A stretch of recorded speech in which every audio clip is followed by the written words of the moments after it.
Dirt roads to rock crawling, two-buck chuck to screaming eagle, moonshine to 50-year-old single malt. We talk about it all here on Wheelin' Wine and Whiskey with your hosts, Jason and Chris. Welcome to Wheeling Wine and Whiskey Podcast, episode 256. Chris, how you doing? I am doing great. How are you, Jason? Damn good. Another beautiful day here in Nevada. I can't say it's sunny in Nevada right now, but it's a beautiful day. How are the tumbleweeds? There's no tumbleweeds rolling down the driveway yet, so we're doing okay. That's good. There's a little breeze, though. The American flag is waving proudly outside right now, so there is a slight breeze. And if you see a tumbleweed 20 miles an hour. If you see a tumbleweed that's going against the wind, jump or run or dive to the ground because it might be a sniper. Oh, nice. Okay. There you go. I like the military reference. That kind of ties into our guest this evening. Heck yeah. So this is no stranger to the podcast. We've had them on before, but we've got Cole and Sky Johnson from SXOR. How you guys doing? Yeah, we're doing pretty good. Staying real busy. So thanks for having us. Yeah. Absolutely. We were supposed to do a podcast down there on the lake bed at KOH 2024, but you guys were camped so far away from us, we just never could connect. What was it, about 25, 27 feet, Chris? Something like that. We were separated by an impenetrable barrier called a fence. We fixed that. We had our own little gate into Hammertown Heights up there. Oh, that's right. That's a top secret. That's top secret. No, but it was cool because you guys were literally like damn near adjacent, right behind us up there in Hammertown Heights, and it was cool. So, and you guys had you were busy all week. Yeah.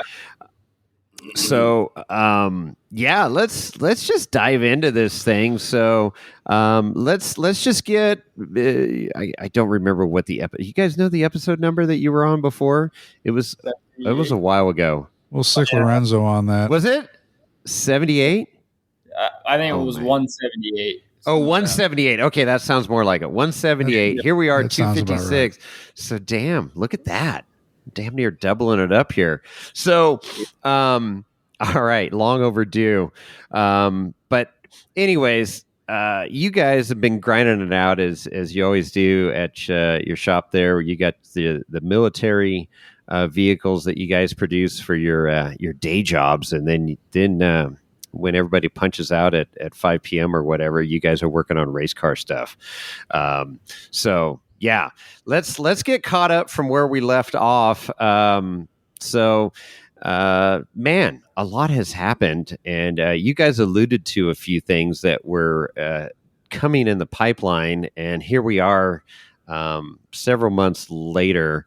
Let's get a little update from where you guys were then and what's going on now, and then we'll dive into the racing aspect at Baja and pairing up with some people, and then good old KOH. Yeah.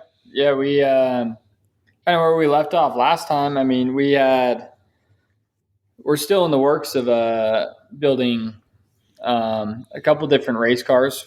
On that end, and then the big one that we talked about last time was a UTV to compete against the Pro Rs, and that thing pretty well has about 4 months of work put into it over the last year and a half. So okay, we just work on it when we can between races and all the military shows, but that's powder coated. We got some engine guys coming up to the shop this week, actually. Tuesday. Yeah, on Tuesday to help us figure out an engine package for it so we can get 240 horsepower out of it. So, and holy crap. But that's about the only thing that, as far as future builds that we got, pretty well almost done. And then Sky's getting ready to start drawing a spec truck.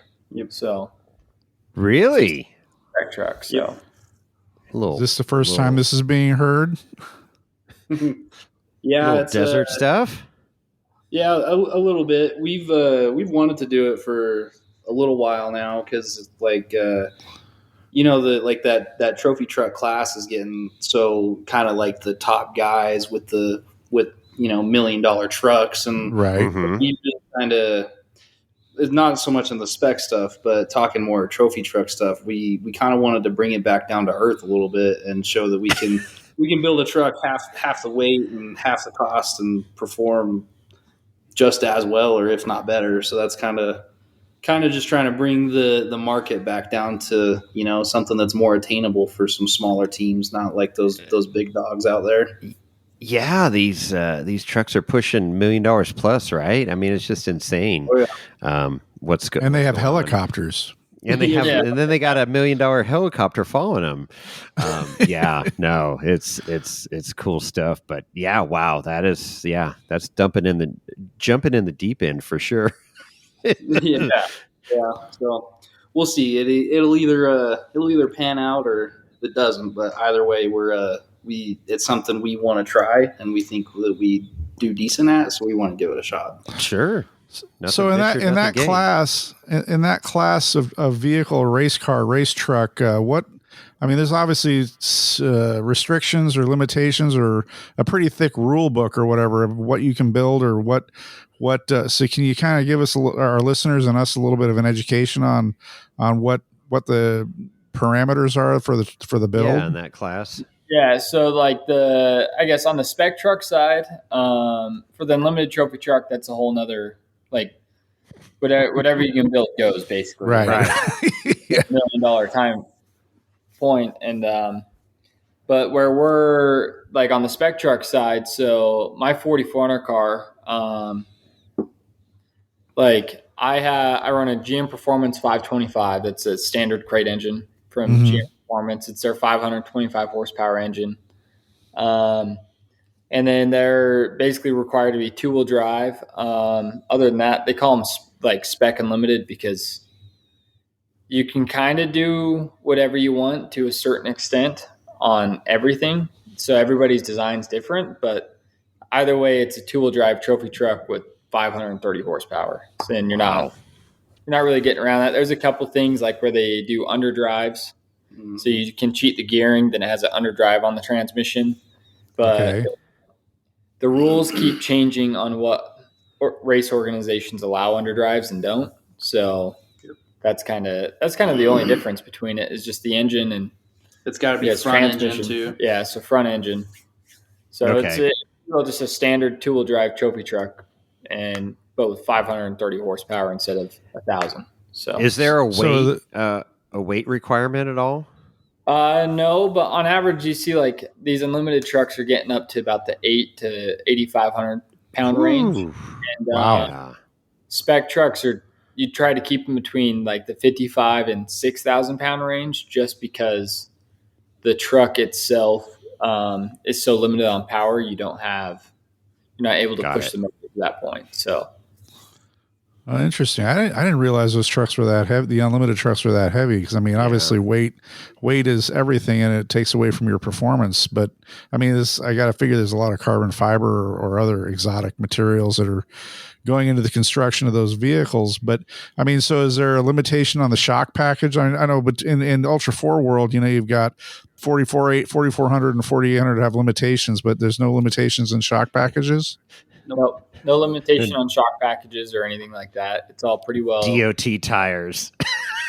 Yeah. No, none of that. Race 40-inch tires, whatever shock package you can throw on it. Basically, the engineering plan is they used to be a lot more spec'd back in the day, but they slowly just evolved to unlimited 2-wheel drive trophy truck chassis with a spec motor in them. So, wow. Yep. The class is cool. It's kind of like the IROC class, remember the international IROC class in NASCAR or whatever with everybody had the same car, and you just, the difference was the driver and the skill set of the driver and how well they drove. Exactly. And the hard part with those is like, so like a spec truck, like my Ultra 4 car, for instance, as a Turbo 400, 10-inch rear end with a GM Performance 525. And so my Ultra 4 car is basically a spec truck as far as hardware, but you get rid of the transfer case, the front diff, and the CVs. And so you're saving 20 grand basically just in difference between my car to that. And it's just because the front end alone. So sure. It definitely, when we broke it down cost wise, we were like, I guess we were thinking it was going to be more expensive, but it was cheaper because when you think about it, it has half the moving drivetrain components in it. Sure. So. IFS is expensive.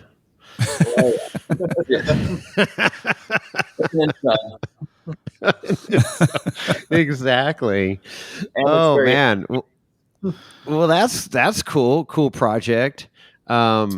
I did see on the IGs. I see this some kind of little like race car that you guys have been working on too, and the some street car or something. What are you guys doing in there? What have you been posting? It was like Chris mentioned NASCAR, but what was no? Oh, was it the Dale car? Yeah.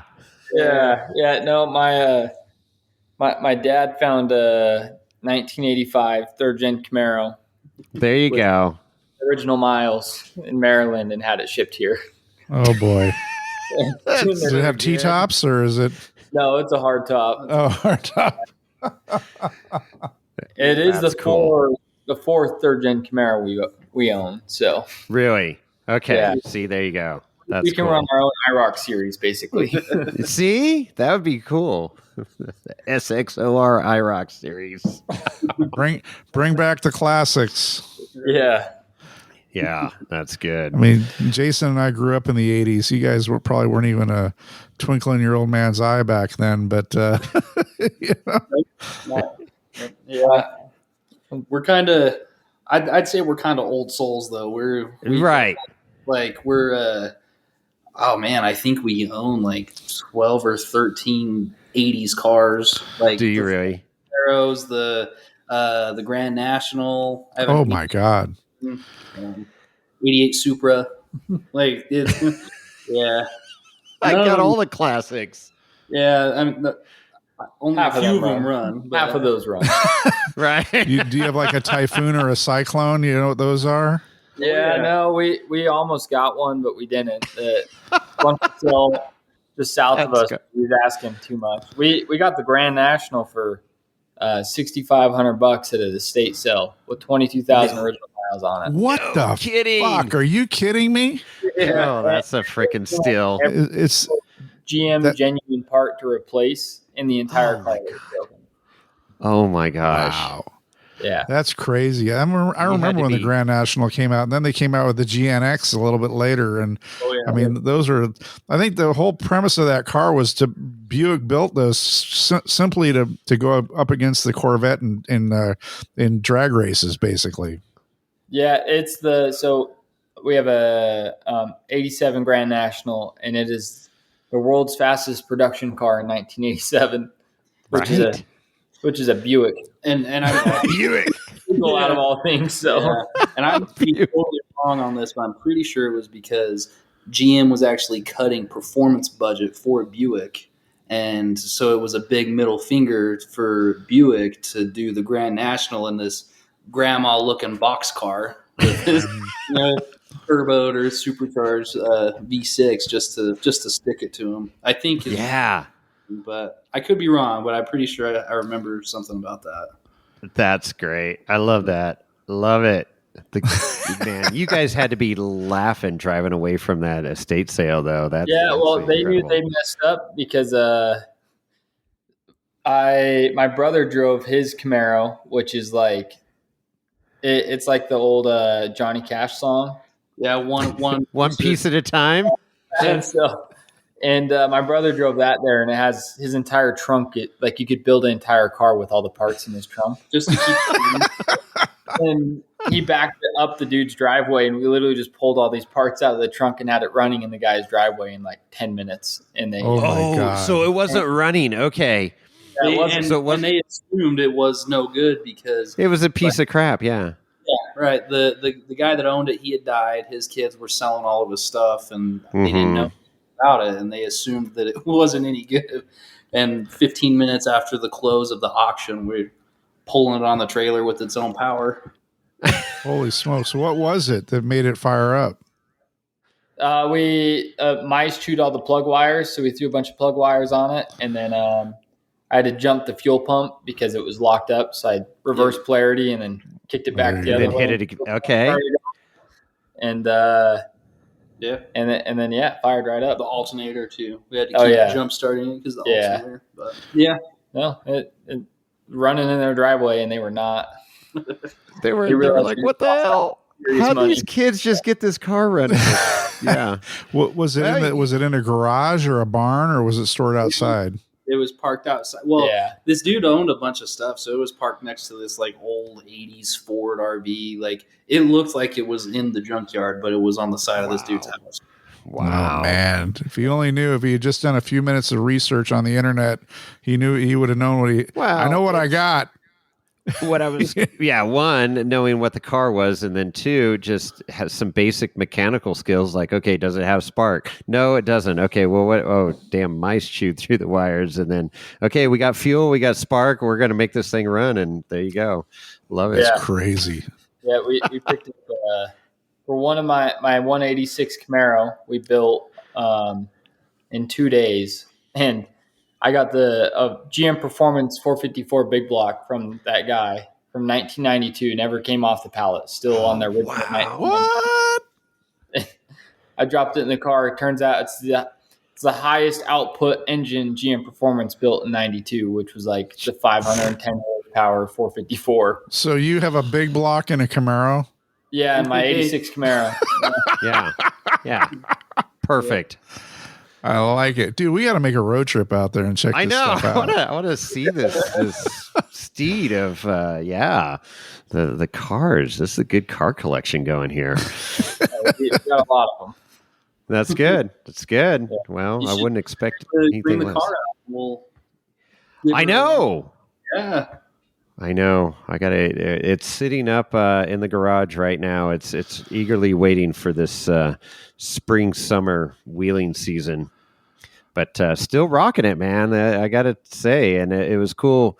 What was it? It was last year, so 23 end of KOH when we met up. Chris and I drove over to your camp. You guys were packing up, and your dad came out, Brandon, and going over the car and reminiscing a little bit, and kind of a cool piece of history there. But it's still hurting feelings, man. I go out there in these $100,000 buggies around me, and they're 4-steer and stuff, and I'm still hurting feelings. So it's awesome.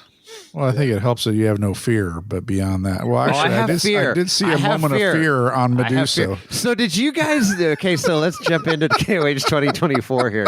Did you guys ever go pre-run Medusa and Bigfoot out on that loop over by? I didn't. We went around Thor's Hammer. Thor's Hammer, yeah. We dropped down Thor's Hammer, and then me and Bailey. So we saw these tire tracks kind of going off to one side. Only one car drove through there, and we cut a road over the top of the mountain, which bypassed all of it. Right. So me and Bailey ran that twice, and then the drivers' meeting, they're like, somebody cut a road over the top of the mountain. You can't do that. So right. That's the section I never pre-ran because we just cut straight across it. And, and they were optional too. Come to find out, I thought you guys were going to have to run one of them at least during race day, but no, we were running all week, and I go, hey, let's go run some of these new trails. Let's go. So we went up Bigfoot, and that was just rocky loose, but it was fun. It wasn't like deathly scary like Medusa. And so then we loop around and then come back down Medusa. And then as soon as I put the nose over, I go, oh, this doesn't look good. And I should have backed up. My instincts told me to back up, and I'm like, oh no, let's do it. And oh shit, I was the right nasty seat. Yeah. I guess Campbell's went up it. They attempted to go up, and I think they made it, but I would have loved to seen that. I mean, it was so loose, brand new trail, all these rocks rolling under you like bowling balls, and you couldn't run the center line where it was quote unquote flat. You had to run up the wall, and it just kept pushing you into big rocks and wanting to roll you over. But the trail wasn't worked in. It was still super loose, scary. Oh, no. So, Chris, we went off the first ledge, and I gassed it, and the guy behind me said the back tires were about 6 feet off the ground. Cool. And then that's when Chris said, "I want out." I got out. I was only lap belted at that point. I didn't have the 4-point on, and I'm like, I'm done. Because I want out. And I go, I want out too, but somebody's got to drive this fucking thing down the hill. So I put the harnesses on extra tight, and Chris got out and videotaped. But anyways, it was cool. It was good old Hammers never disappoints out there. It's crazy desert. Yeah, so, okay, maybe before we get into Hammers, maybe we should talk about races leading up to that. The Baja 1000, Mint 400, all that stuff, because you guys have been rocking those races the last few years too. So let's talk about those. Yeah. I think I guess hit the Mint first. Well, Mint 400 was before the Baja, and then KOH. We ran the Mint 400, and what was it? We did 3 laps in the Mint 400 last year. Mm-hmm. Technically, like they still they gave us the win in the class. The Mint's an all stop race. So if you're if your class is supposed to do 4 laps, but you're leading the class and it's getting close to the time limit and you've only done 3 laps, usually when you come back in, they'll give you the finish, knowing that got it. So which is really cool. I think it's a cool kind of setup, but so that was last year. And then we didn't do anything till we ran the Mint, and we didn't race anything until the 1000. Yeah, last year was slow for us on the race side because got it. The production stuff, it really kind of we really had to put some time into that for last year. So we're kind of open. So on that side, business is good, huh? Yeah. Yep, doing good. Yeah, it's always chaotic. But last year was kind of the year we really nailed down the production line, and we started doing about 2 cars a week. And then, wow. But yeah, once we got to the time around, it was middle of September, and this is the longest Baja 1000 they've done ever since the Baja 2000 in the year 2000. And where they went down to the peninsula, then back up. Oof. Wow. Yeah. Yeah, this year was it 1,400? It was longest 14 miles. And me and Sky normally we rotate from pits, so we get like 3 hour or like 6 hours of sleep each, but we rotate in the car and have different co-drivers and tag team it. We knew this year, being the point to point, the way I was laid out, we weren't going to be able to do that. So we hit up Bailey Cole. We just kind of were trying to figure out who would be the best person to call, and Bailey's our age, and he's driven pretty well everything. And he's a good dude. He really is. Yeah. And hit him up, and he came out to shock tuning 2 weeks later, and I was a little apprehensive at first, letting somebody drive my race car that I just met.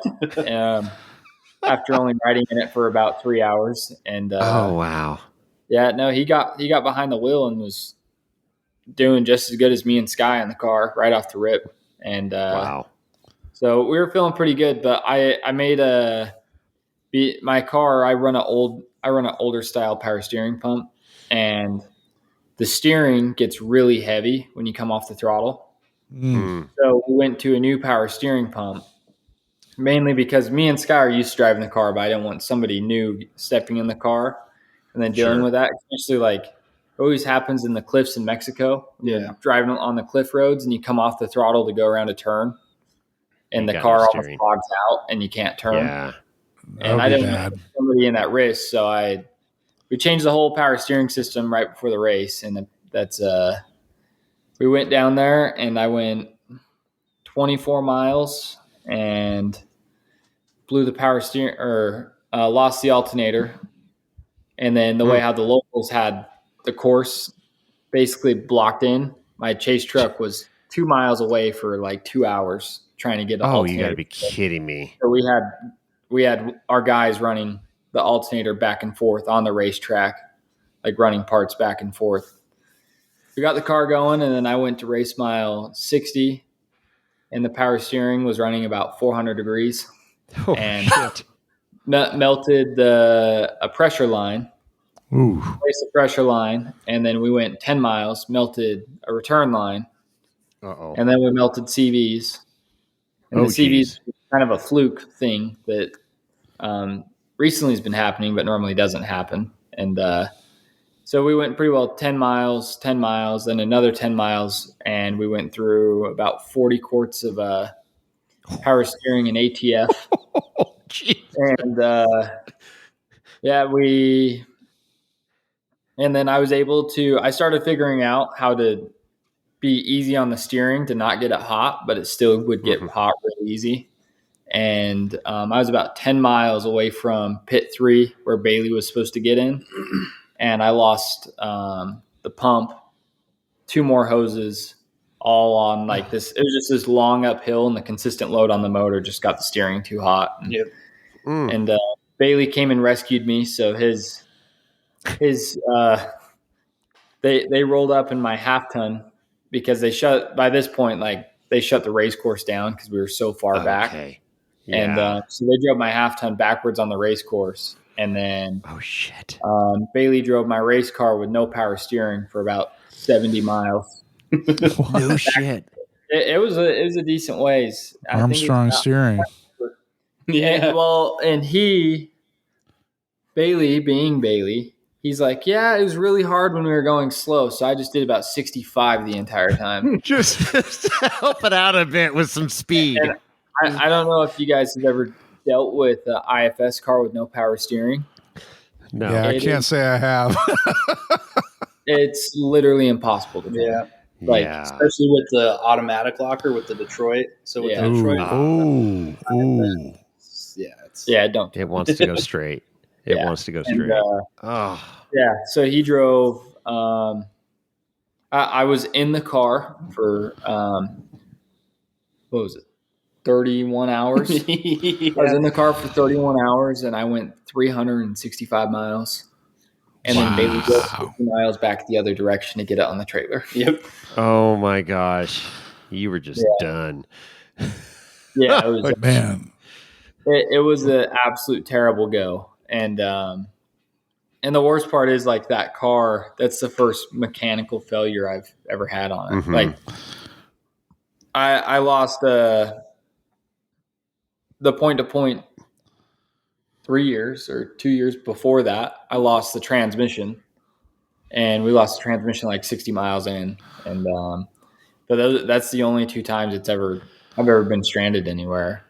And like I still drove onto the trailer this time, but so Bailey, like when we were talking, I'm like, there's literally nothing to worry about. This car should cruise to this if you just do your driver's seat. Yeah. And,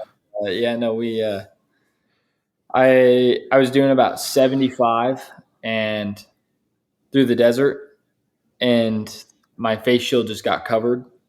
It was like race mile 74. It was the 3rd time the power steering blew. Just oil. It sprayed my entire face because the hood broke because we had the hood off so many times and moving around.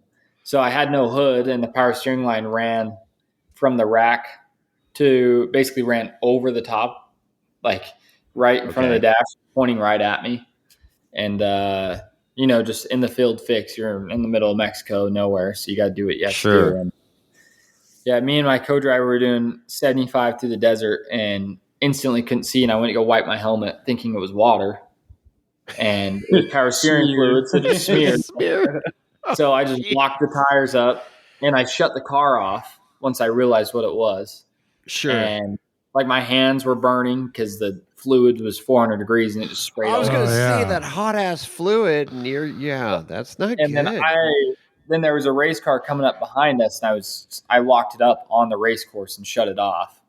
And I cracked my visor. Then I saw this car coming in the mirror, and me and my co-driver both had our visor up when I started it. Oh, wow. And it just both of our helmets. Oh, shit. Oh, God. Yeah. I didn't know that part. Yeah, no, it went into our eyes, into our helmets. It was, no. It was not good. Miserable. It was miserable. So is there a post-mortem on what was going on with the power steering? Was it just the craziness of the racetrack, or was there not enough, no cooler, or what happened there? I had everything ran exactly how I was supposed to have it ran, and I didn't get an answer from anybody. According to the manufacturer, everything was ran correctly. And so I just took it all off. Basically, as soon as we got home, I took everything off that we changed, threw the whole old system back on, and with a new cooler that was actually against the old manufacturer's recommendations. And that actually seemed to do the trick. Yeah. Okay. So, man, that's crazy. So let me ask you this, thinking about, or how many Baja 1000s have you run? 5. Yes, 5. Yep.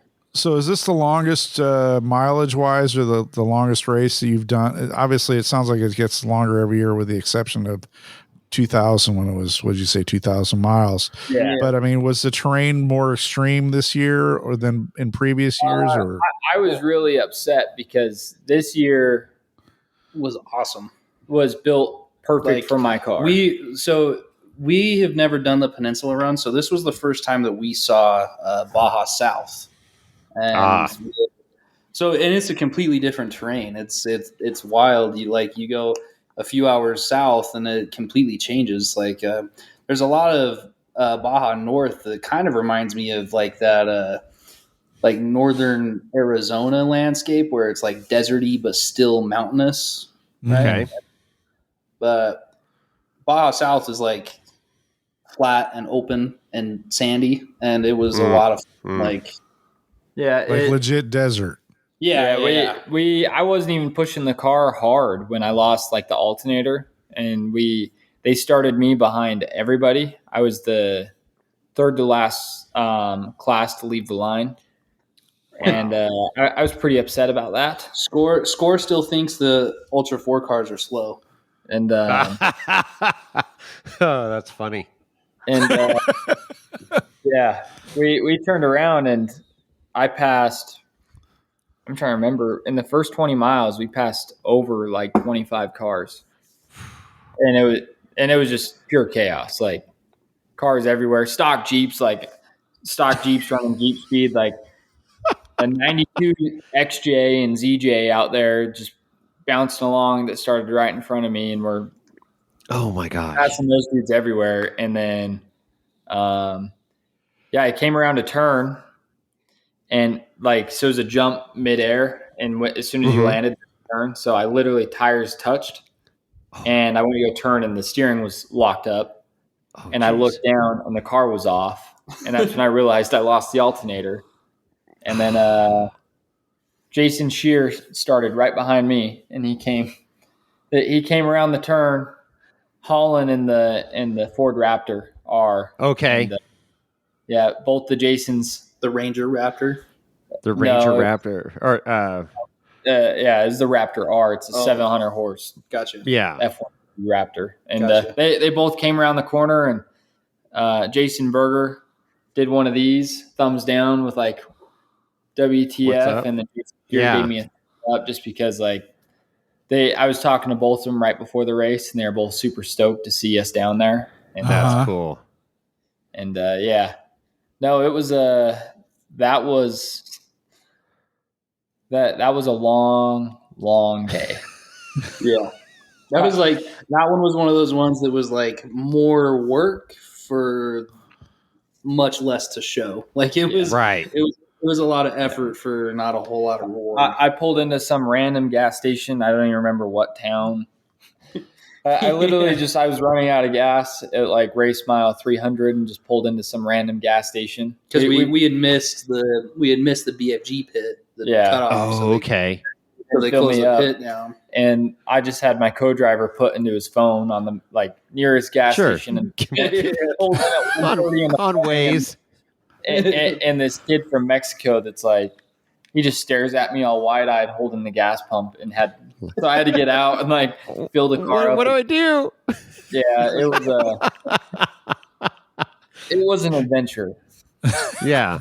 Well, that's good awesome. though. That's a good experience, good stories. Unfortunately, it was not what you wanted at the end of the day, but what doesn't kill you makes you stronger. So, wow. And I'm sure you learned more about power steering than you wanted to that day. So that's not going to happen again. 110%. Absolutely. All right. I mean, that's the thing. You learn from the trials and tribulations, and that's just what makes you better in the future. So, it sucks, and definitely don't want to do that again. But moving forward with a lot more knowledge. So, man, everything's a learning experience. That's for sure. And so I didn't even think Bailey got in the driver's seat, but he did get to drive about 70 miles with no power steering. So that's cool. Afterwards on the race course, and he did tell me and he's driven so many things. I was just like, what did you think of the car? He's like, I love it. This was the perfect course for this car. And he was so upset he didn't get in the car. Just the way how the situation came to fruition, I guess. And you didn't scare him away because he was out there racing with you guys out at KOH this past year, 2024. So, yeah. And so that was one of the positives from that Baja was to build that relationship with Bailey. He's a stud, and if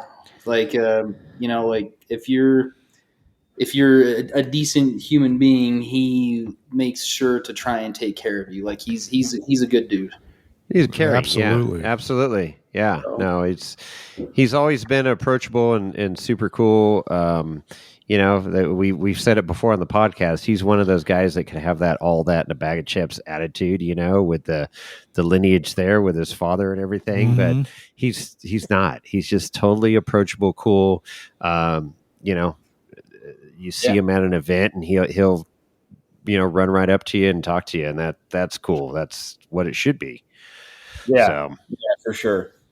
Are you guys on text stream now and sending each other memes and stuff? And you guys communicate every week, I sure. Yeah. See, that's cool. And he flew out here a decent amount of times. I mean, so the car he raced at King of the Hammers, he just called me to get a debrief after Mexico, ask how everything was going. Yeah. And I was just like, yeah, what's your plans for KOH? It's like, well, I was going to race his 4400 car, but the deal kind of fell through. They won't have the car done in time. And I didn't even tell Sky at the time. I was like, well, Sky's car is sitting here. Like, I was like, I'm sure I can go talk to him and we can work something out. And within a week later, Bailey was at the shop and to make sure he fit in our because that car is tiny. It was built when we were 13 and 16. So like, luckily I'm not any taller, so I still fit. The pedals, the height difference between Sky and Bailey, the pedals moved like 7 inches further back. Yeah, like we almost ran out of room to move the pedals. Bailey's tall. Yeah.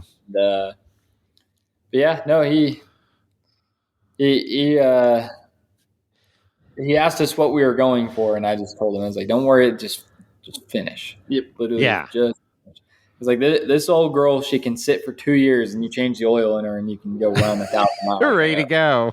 Like, we'll take care of you. Just finish." And and then Sky co-drove for him the entire time, and because it was his car, and right, anything happened. Yep, you got to tell him about the steering. yeah, like. And Bailey, he's so like kind of just soft spoken and right. And so we're driving, and dude, we're hauling ass, and he's all, "Hey, I don't want to alarm you, but the steering feels a little loose." And I look over, and like in a 1980s Chevy when the steering column comes loose, and it just like the whole steering wheel is just doing an 8-inch circle in his hands, and. Shit! Like, that's not good. We should stop. That's not normal. Yeah, it was just so funny because we're like going, and like if that was me, I would probably panic a little bit, like just freak out. And he's like, "Yeah, this doesn't feel right." hey man, the steering feels a little loose. I'm like, holy shit. Steering wheel didn't come off, did it? Yeah. No, the 13-year-old 13-year-old steering bracket finally let go. She just broke right off the dash, actually. Yeah. Off the Holy dash. shit. So he was holding a steering wheel with an orbital valve connected to it. Yeah, literally. With no yeah, it doesn't work like that. Yeah. Well, and where we were at too, I was like, well, we're not fixing this right here. So we just put the back on, and I think we only had it was like 18 miles to the next pit, but he's like, okay, we'll take it easy on our way back. And I was like, okay, cool. And the first couple miles, he's like kind of cruising along, and then within no time, he's like just back to race speed, holding a floating. No kidding. Like, Jesus. Yeah. He's holding the orbital in his left hand and the steering wheel in the right, just to That's racing, boys. That's racing. Whatever it takes. Again, we hear, that's the great thing about this podcast. We hear all these stories that don't get put out on the live feed during the race. There's so much going on in everybody's car that's just utter chaos. And we're watching on the live feed like, oh, they're kind of slowing down a little bit. Oh, okay, that's, but we don't know the fucking steering wheel isn't attached to the car anymore or something, right? Yeah, I think that's they pulled into because I started 8 positions ahead of you guys. Yeah, and like that. I mean, I had transmission out of the car. Like, I put in pit 1, and we had the entire front end out of the car, new CVs, new transmission, and there was some dude with his pit, and he was packing all of his stuff up, and my car was ripped completely apart when Bailey was coming into remote pit 1, and I was like, hey man, I got $100 in my pocket right now. I will give you if you stay here for like 20 more minutes. And I didn't even know. I didn't even get the guy's name or what crew he was with, but he's like, yeah, no, you don't even need to pay me. We'll hang out. Like, and they let us cool. Let Sky and Bailey pull on the tarp real quick. Why did you pull in there? I didn't think you had to. Probably fuel, to be honest. Just double check on fuel. Yeah. But just baling wire and duct tape and get it strapped down and go. Yeah. Yeah, they pulled in, and I think we gave them like 4 gallons of fuel, and then I never saw him again. So, Cole had it was a rough day for him. It was a battle. Oh wait, no, I saw you at main pit when I was replacing a front diff. Yeah, when you had the car tore apart the second time. The second time in 40 miles, and So Sky's race went fairly smooth. I think. It was like we had that one hiccup with the steering.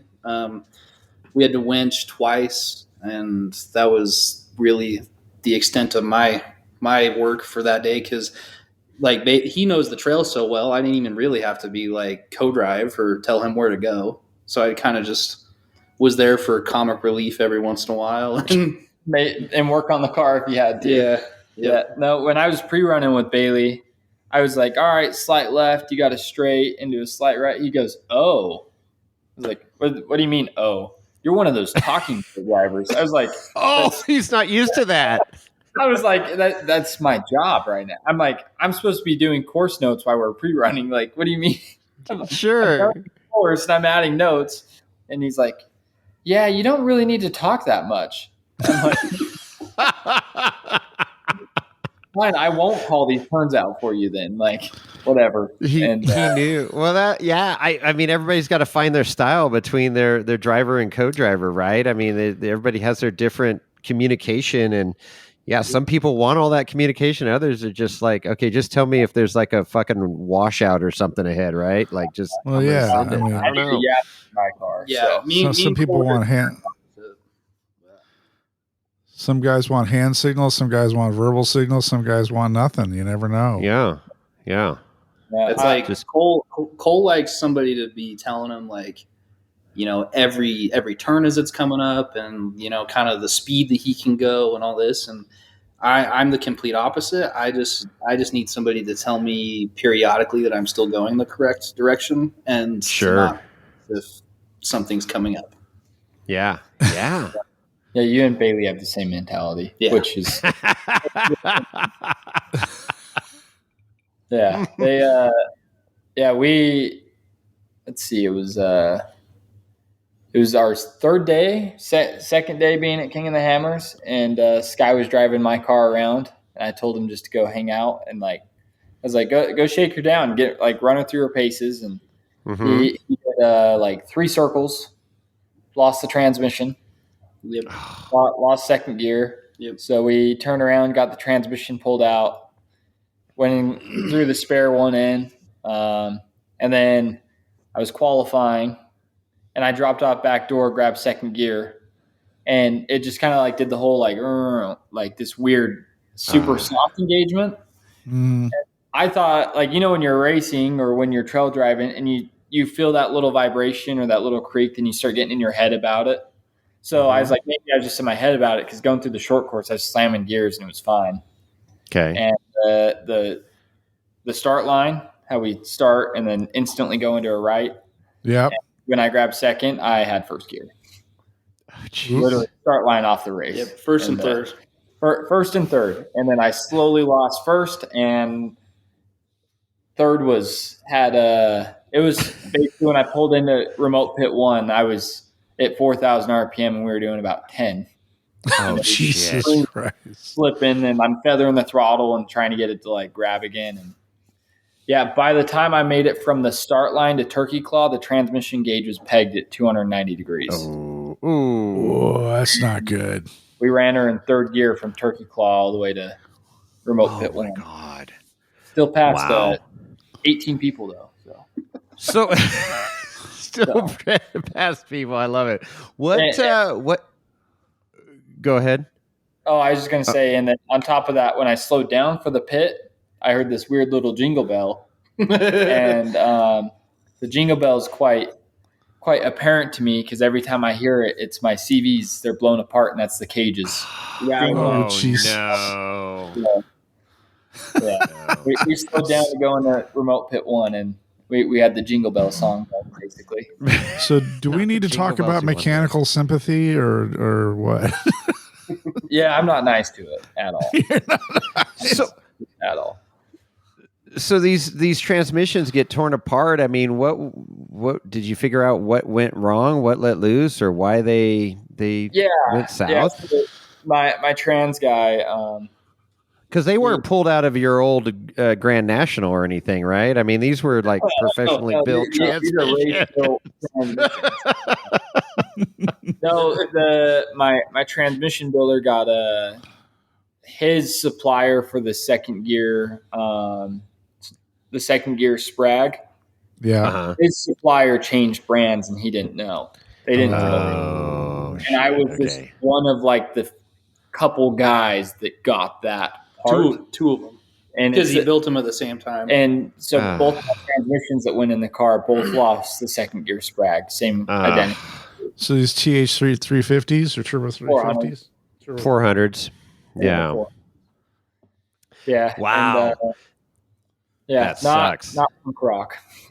And I'm sure he felt bad too because he's he's doing everything, double checking his work because knowing that you're racing it, but then you get a part that you think is brand new and good, and then not so good. Yeah, and my trans builder, I go through Maximum Transmissions, and they've I was gonna say you use Maximum. Yeah, I don't. I was having a lot of transmission problems with the car. I made a swap to them, and the trans that I pulled out right before the 1,000, that transmission had 3,000 race miles on it. 2,500 shit miles on it. So right, his product speaks for itself. It was just I drew the short straw basically. I just luck of the draw, and you don't want to do that at King of the Hammers, that's for sure. Yeah. I spent more time working on the car than I did driving the car. Yeah. So, we swapped a transmission in 2 hours in remote pit 1 and 2 CVs. Came in, get fuel. My dad was like, "What do you need?" I was like, "Car feels perfect." Gave him a thumbs up. They're like, and they were filling the car up. Then he just yells at me to shut it off, and the entire front end of the car is covered in gear oil. Shit. And I ran an aluminum case up front, thinking like with a load bolt. I'm like, well, it drives on the drive side, it's not going to break, but apparently coming off D-cell, it still hit the load bolt, and it Really? in half. Oh shit! Wow. The ring and pinion looked perfect, but the case was just broken in half. Just Case exploded. is toast. Yeah. Oh my god. King of the Hammers was a doozy for me. Toughest Well, yeah. 1-day race in the world, right? Yeah, I had my 2 hardest, the most I've ever worked for races with the least amount of reward back. Right.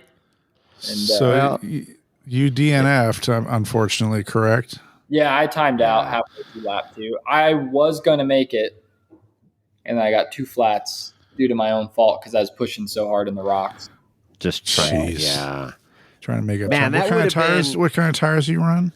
I was on Falcon tires. I'm on Falcon tires. They debuted their 40-inch tire on the car, and it was a really big deal for them, and I felt really bad because we had everything going behind us, and it just was one of those King of the Hammers, one of those races where you never know what you're going to get, no matter how good you are. And I blew a front tire because I had a rear flat, so I went to go just double bump up a step. And but the step was like a sharp shelf. It wasn't like just a normal rounded step. So when I went to go double bump, the rear flat just sunk in. I didn't know I had a flat, and it pulled the front wall and ripped the sidewall in half. Oh shit! Yeah, so we climbed Olive Wrecking Ball with 2 flat tires. we drove up the like weird side waterfall thing with 2 flats. Yeah, that's crazy right there. 2 flats on the driver's side, leaning towards the driver's side. Yeah, I have no idea. See, that's. I mean, I totally know where you're talking about because I've ran that trail a few times, and we were on that left waterfall line, and I'm just like, I can't imagine doing that with 2 flat tires. Yeah, you guys are out there racing. Did you take the hook or did you drive up it? No, we drove up it. Oh, Jesus. 4 shots later. Wow. 4 shots and a couple bent wheels later and some rubber. Oh, man. Man. And, So Falcon, you guys hooked up with Falcon this year for the first time, huh? So how did that all come about? Honestly, it was really kind of from Bailey. It was he knew the Falcon guy, and he had just kind of called and was like, hey, like these guys are looking for sponsors, you should check them out. And then we heard from our now Falcon guy and just exchanged some information, and he expressed that he liked mine and Cole's enthusiasm and tenacity. Yeah. And those are great words. Like 3 days later, we were signing a contract. So that's cool.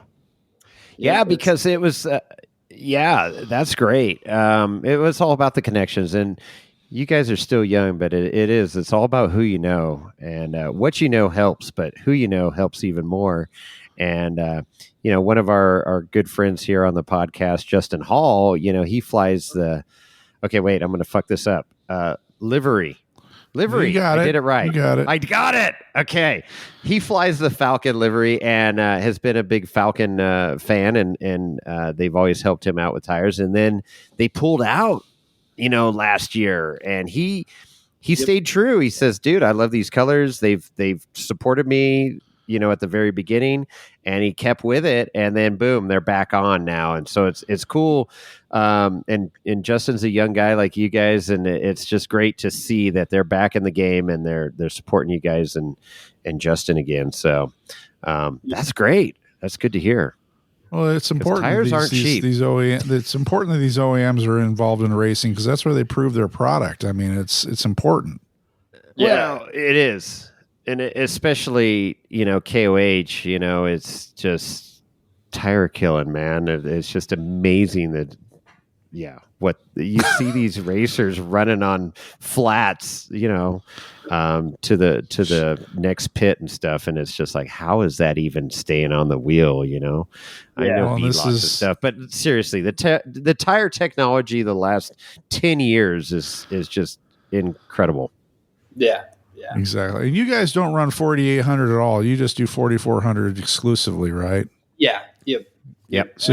So you're never dealing with DOT tires. I mean, it's kind of interesting to looking at other teams that were racing both 4800 and 4400, and it's like their experience was with oh shit, I'm on DOT tires. I can't exactly do the same thing that I do on stickies or off-road only tires. Right. Well, Slauson made that comment. He goes, "Oh, yeah, exactly. I got to remember I'm on DOT tires."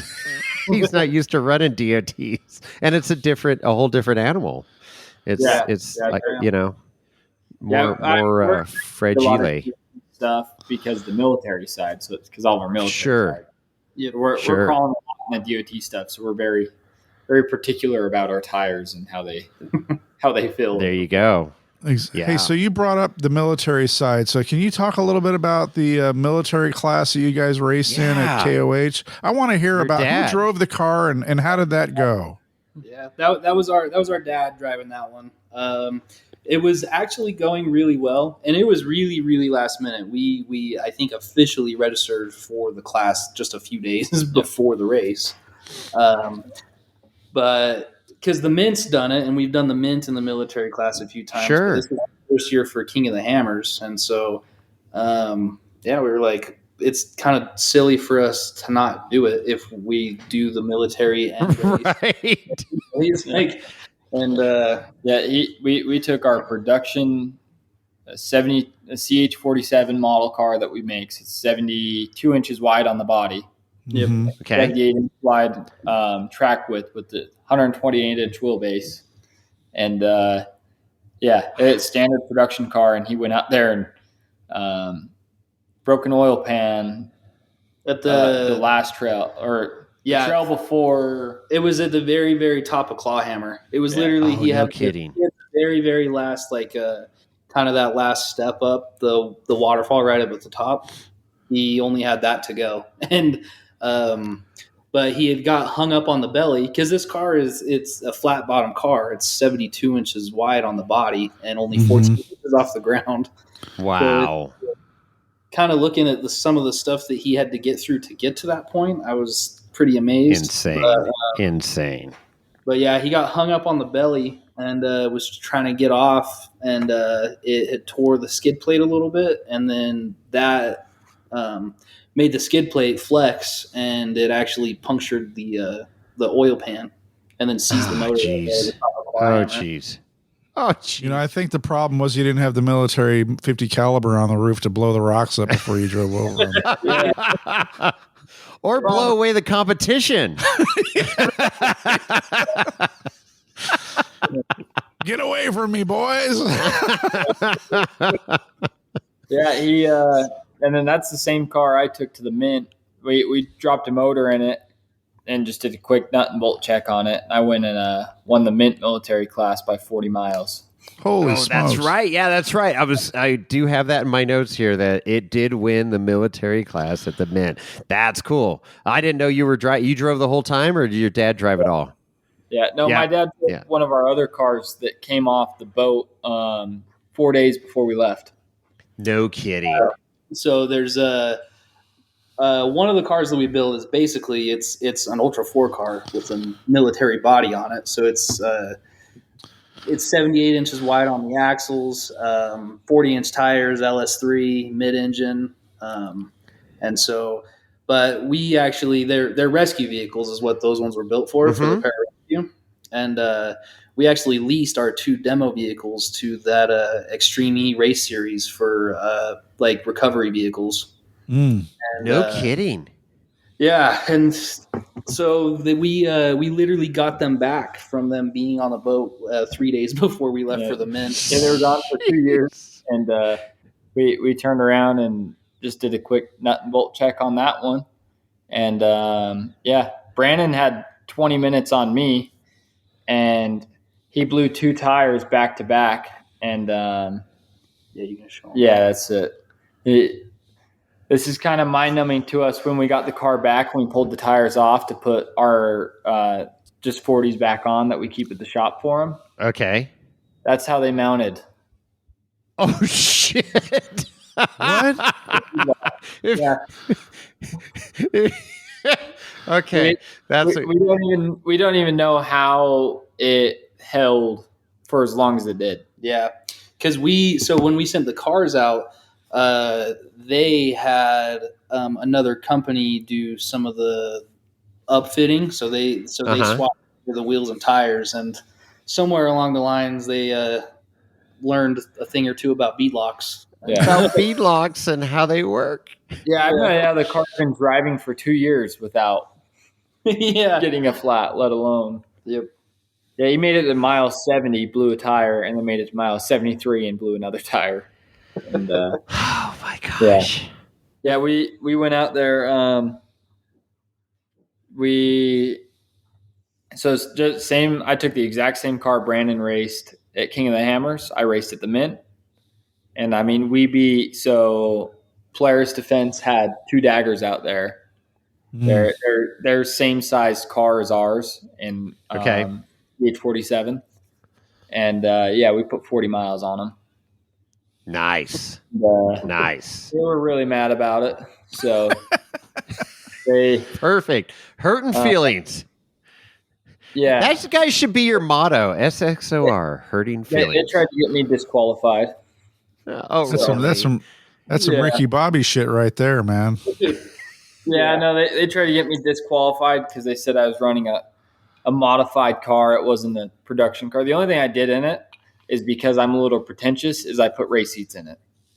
I had race seats, a radio, and a pumper. That's the only thing. That's it. Oh, that's almost mandatory. It's your production car. Yeah.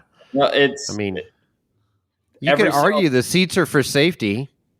Yeah, no, that's the pumper is just want to be breathing. Like I have to race the next day. I don't deal with all the dirt and it was it was probably the funniest race I've ever ran because me and my co-driver just sat, like I was driving and there was like, Talladega Nights when he's drinking the coffee in the car. And the pinky out. Like, him literally. I just watched the movie last night, and it was just we just got to finish, and we were just keeping a nice steady pace. It was driving with one hand, like we were handing snacks back and forth, and like literally just hanging out for 5 hours in this car while we did 200 miles in it at the Mid. Tell me you had a GoPro going. I didn't. I wish I did, but you should have. And then like Amber that races the Suzuki Samurai out at KOA, she's done IG Live out on the lake bed because she's only going 60 miles an hour on the flats, and she's doing IG Live while racing. So we could have done. Jackson had. You should have done that. Tracking all the other cars. He literally just was like, I'm like, hey, where are they at? He pulls his phone out. He just starts tracking, and like in the big cars, there's no way you're going to get away with it. No, for sure. Yeah. Hey, I'm just curious on that military rig. I was at the start finish line or just outside the arch, the Nitto Arch hit KOH this year. Is that a diesel? The military car? It is. Mm-hmm. That's what I thought. Mm-hmm. Okay, it's a little 4-cylinder Cummins. Gotcha. Yeah. Cool. What's that thing like putting out for horsepower? Is it just a couple hundred or? It's only like 180 horse, but it's like 360 foot-pounds. A lot of torque. Yep. Yeah. All the torques. With a max. I wonder if that's the only diesel race car that was out there. I think this year it was. I didn't see the SXOR car this year. Oh no! I think it was there. No, I thought I saw it. I don't think so. And then the Volkswagen, he didn't race either. Oh, the bus in the military. Yeah. No, there was the bus. But what about Far Motorsports? Isn't that a diesel, like a turbo diesel? I think the guy, he brought it out there last year. He was going to race and then didn't have it together, but he brought it out there just to hang out and show and tell. And then this last year he was so close, but he didn't race. Yeah, it's PHARR Motorsports, and the guy's been working. Yeah, it's a 2008 VW Touareg, a V10 TDI. Oh, the V10 TDI, yeah. So it is a turbo diesel, and gosh, he's gonna finally make it next year, hopefully. Yeah, well, I was thinking that thing's wild that he's building. Right, it is. And he's got a great attitude, too. He's met a lot of adversity as well, but he's determined. He's going to make it happen, and he will. But holy smokes, yeah, diesels. I think that's the definition of King of the Hammers is adversity. I mean, to think about all the different teams and you guys and everybody going through what they go through. I mean, look at Kevin Ultra 4 Jones, what he went through this year, and a lot of that was self-inflicted. But I mean, it's just but that's everybody, the cream rises to the top, right? And you guys are part of that, and it's super cool. So, kind of having said that, what's next year? What's the rest of this year look like, and what are we building up towards for King of the Hammers 25? So in 2.5 weeks, we're racing the Silver State 300. Oh, are you? So that'll be our first Best in the Desert race. So okay, we're excited to give that a shot. And from what we've heard from other people, the Silver State is going to be kind of good for us and our car, being an Ultra 4 car, because we've heard that it's really tight and technical, where a lot of those other, bigger cars, bigger trucks, they struggle against it. So your CVs hold up. Yes, exactly. But we've also made a new discovery on Cole's car, kind of watching film over the last little bit. So that's what we were talking about, is a big change for his car. We're actually cutting the whole back half of the car off to redesign the whole chassis, some of the suspension. Wow. So what we've been finding is the basically the rear weight bias of the car, and kind of how we have the rear suspension set up. It's actually not allowing the rear end of the car to kind of settle and come down through some of the whoops. So what's happening is when it starts going through the whoops, the rear end starts to pick up and then just stays up and kind of drives like with the nose aimed down. But then the front end works so well that it never loses traction. Like, tires are always on the ground. So we think that it's literally thinks it's driving in front wheel drive the whole time. And that's why we're burning at TVs. Okay. Interesting. Yeah. So we're doing some chassis changes to get 20 more gallons of fuel, drop the spare tire down and further back to kind of get more sprung weight over the rear axle. And sure. Yeah. So, the car is right now it's a 50-50 weight split, and the rear suspension set up neutral. So when we go drive through everything, 9 times out of 10, even if I go down the road, it still barely squats. Or if we're driving through the desert, it still barely squats. But the moment you start getting into the big whoops, that's just when the weight split doesn't allow the back end to come down based off the geometry of the back of the car. So we're doing a geometry change and getting it closer to a 60-40. So it's going to be hard to get her through the rocks. Yep. But should be substantially faster in the desert. There you go. Okay. So is this is going to be a stretch? Are there going to be any? I mean, a stretch on the wheelbase, correct? Is that what I'm hearing? Not yet. So it's more just getting the weight split correct, and then we're changing some of the link points in the rear to start. I got you. And then we know that's going to help significantly, but if it doesn't get to where we want it, then we're going to add 3 inches to the wheelbase? Yeah, we talked about going max 3, but as we don't want to change anything yet, because if we move the axle back 3 inches from our changes, it's going to change the weight split from where we're aiming for, and which will still, no matter what wheelbase, will help in the desert. But it's the rocks. I'm already at 119, which is pretty well standard for an Ultra 4 car. But we talked about going to like 122, just that tiny bit more. So a little bit more. So the shock tuning and shock package can't obviously overcome a weight bias, but I mean, what's your, so there's no changes in the shock package or the spring rates, or how's that going to go? It'll change a little bit, and that is kind of what's happening right now. Is geometrically the car was set up rock crawler first. We tried to make go fast was our thought, right? An Ultra 4 car, and so geometrically it's kind of not working as well in the rear as we would have hoped in the desert. And then so we're literally kind of doing it all with shock tuning, which is we're having to send the shocks out to get built frequently because it's relying on the shocks to keep the rear end together. Yeah. So we go through KDM Shock Technologies, Keith Marigold on the shock tuning side, and we've learned a lot from him. Yeah, needless to say, the cars had a geometry or shock package change once a year now for the last 3 years it's been built. Him and us are understanding the car because it is so different to its core than all the other ones. It looks like, if you look at it, you're like, oh yeah, it's an Ultra 4 car. It looks kind of the same, but the functionality, the way how it's engineered acts so different that it's taken us a minute to figure out where we need to be. Yep. And Sky drove it in the Mint, and like I drove 2 laps in the Mint. Sky finished the race in the Mint, and the thing was like, it's the best it's ever felt. For what we're working with, the thing's a rocket ship. Yeah, it's awesome. So that's got to be kind of cool. I got to imagine. So you guys being brothers and stuff, and then Bailey jumping in, a car as well that you guys have built.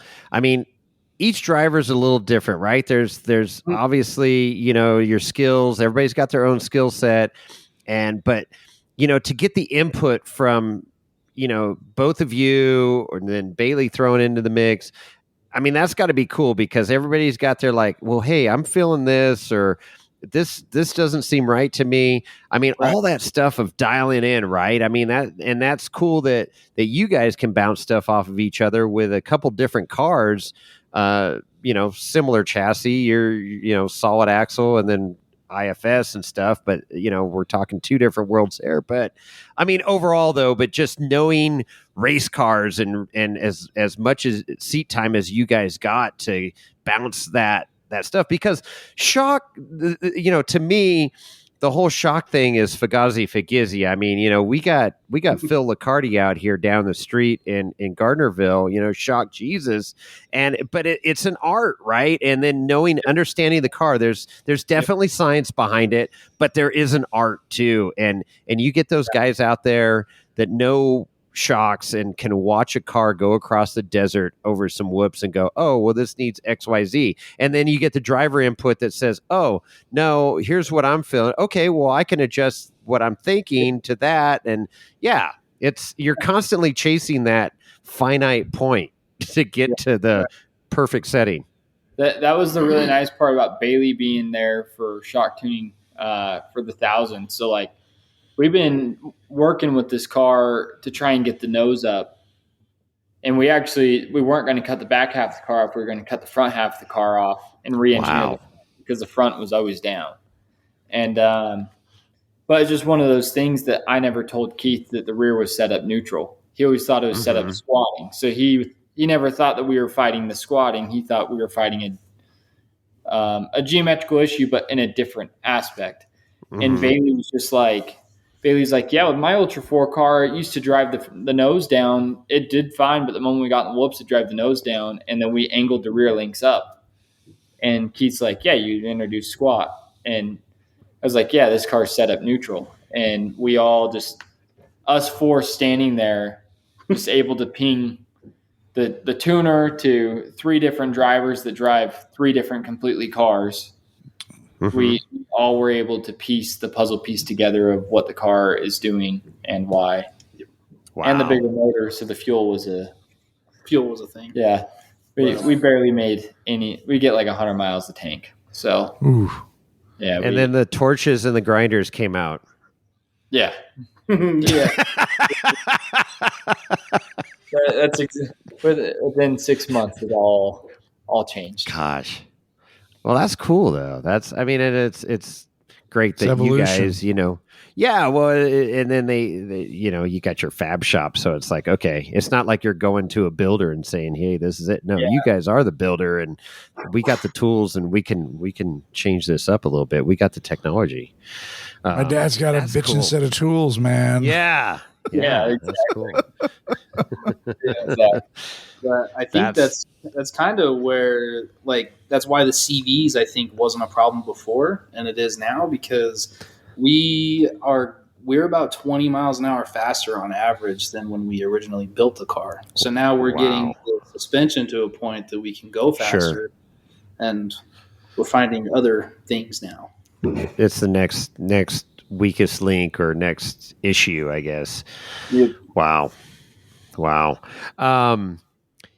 Wow, this is cool. This is good stuff. I got to ask though, Cole, are you still doing CrossFit with Berger? Are you online with him? No.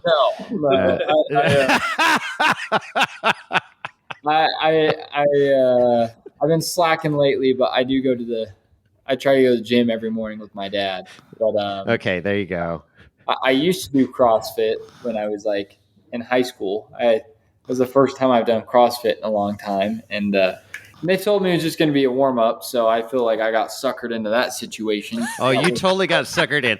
I saw this one coming before I even stepped foot in that tent with Berger and Shear, and then I saw Sky out there with your dog Nova, and I go, okay, this looks like a good place to drink my coffee and observe what's going on here, because I had every intention of participating, and you guys were starting to warm up when I got there, and I thought that was the actual CrossFit.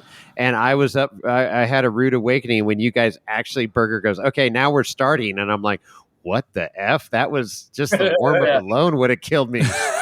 Well, he's like there, and I was in my jeans, and like I took running shoes and basketball shorts, so I can, like, I take a run, no run every morning, like.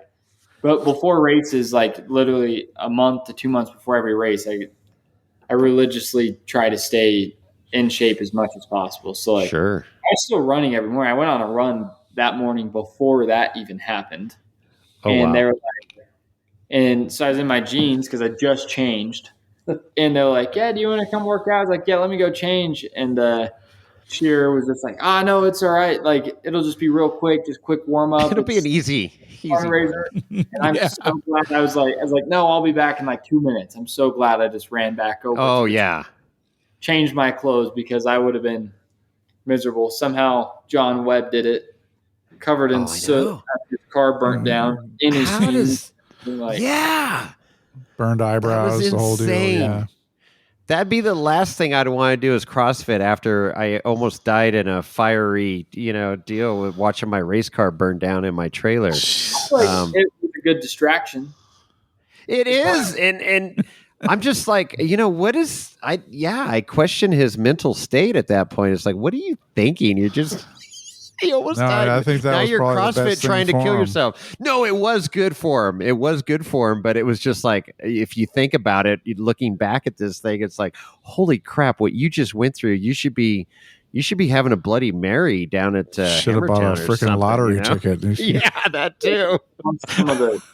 Some of the soot and stuff out of his lungs, like right? Yeah. Oh shit! No, trying to get all that shit out. No, yeah, no, that was a good start to KOH as far as the CrossFit part. I was like, oh, this is good. Then, holy hell, the week just ramped up from there. Yeah, you were driving in. You conveniently. I wasn't there yet, so. But Dirtbag Johnny did it. He was in there, right. He was sweating his ass off. Was he gassed? Good. Oh, he was gassed for sure. He was worthless the next day. But yeah, just put him in front of a sewing machine. He'll be fine. Just make our merch. Just make our merch, Johnny. So let's talk about Ultra 4 a little bit. I want to get into the latest and greatest with Man, I know you guys are racing these other races and stuff, but I want to get your opinion on this. What's going on with the race series, and it's like Charter members. you guys don't have all your eggs in one basket. You're racing, like I say, Nevada and stuff, and that's awesome. But this $5,000 charter and everything. What I'd just like to get your guys' opinion a little bit on what you think. Just the meeting, KOH. Yeah.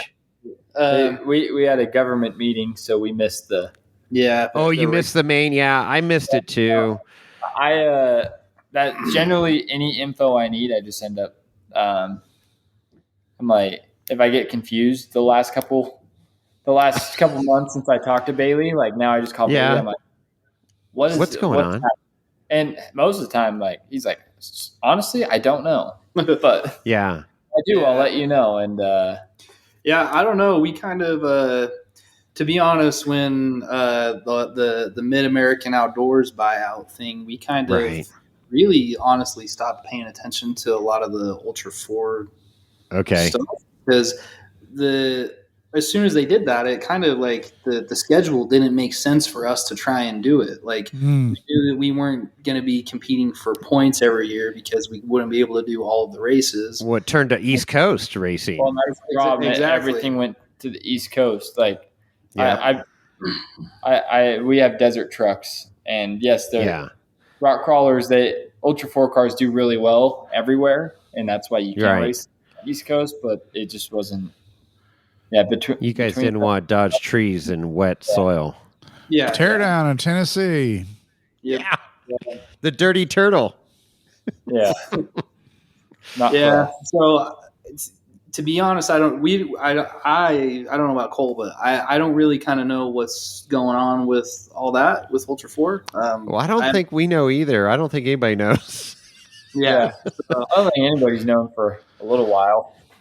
But that's kind of why, too, we're making that big change with Cole's car. We know it's a compromise in the rocks, but with the Ultra 4 schedule and kind of what fits us, staying more in, desert. Nevada, and that's kind of why we're leaning towards that, making a move to make it more desert friendly, because we know that that's where most of our focus is going to be with King of the Hammers every year. Well, I think that's where the most exciting racing is. It's the King of the Hammers-esque, look at, the combination of rock crawling, the desert racing. And I mean, it's whether you're racing in Texas or Oklahoma or up near Sturgis. I mean, the different races that happen on the different terrains, but I certainly enjoy, my personal opinion, I enjoy the King of the Hammers style racing with the desert and the rocks, the aggressive, hardcore rocks. And then, I mean, what was that race that it's not?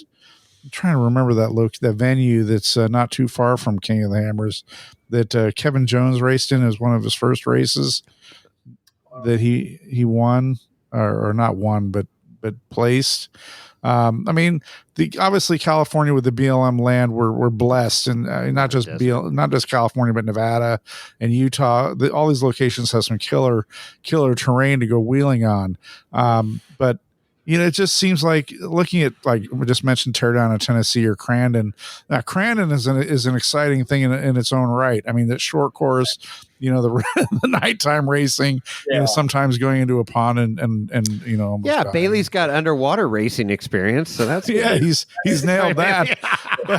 but I mean, ultimately, I mean, I think that where the roots of Ultra 4 is in the West Coast, where it just thrives. Like, do you remember that race? I think the last time they did it was like 3 years ago, but it was like an 8-lap, 6-mile short course in area BFE in Moab. Oh yeah, Moab.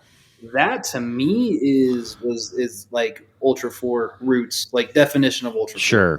Crawling desert, high attrition, like high pace, and and like I'm the big thing, like 90% of your Ultra 4 manufacturers are on the West Coast, and that's and like you obviously Miller does amazing work. A lot of the guys on the East Coast do amazing work, but the guys that have been around for 30 years, Sure, up through the rock crawling, through the XRA, the UROC, into this Ultra 4 stuff, like it developed on the West Coast, and for sure went to the Midwest, and the travel time, it didn't make sense for us to drive all the way to Oklahoma 4 or 5 times a year, and let alone I am a little pretentious. I don't like to get wet, or I don't like mud. So a lot of people or don't.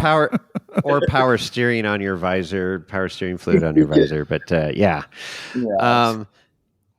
Yeah, no, I get it, and that's it, and it's cool because you guys know what you like, and you're tailoring your program to that, and there's other series out there, other racing opportunities.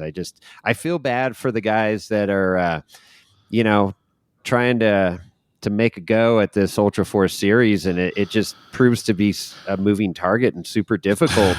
If you are chasing the points and trying to make a go at being the lead dog in the Ultra 4 series for the year, I hope it. I mean, there's so much potential there. Nobody's going to argue that, but somebody needs to just really ratchet strap this damn thing down and get a concrete schedule and things going, and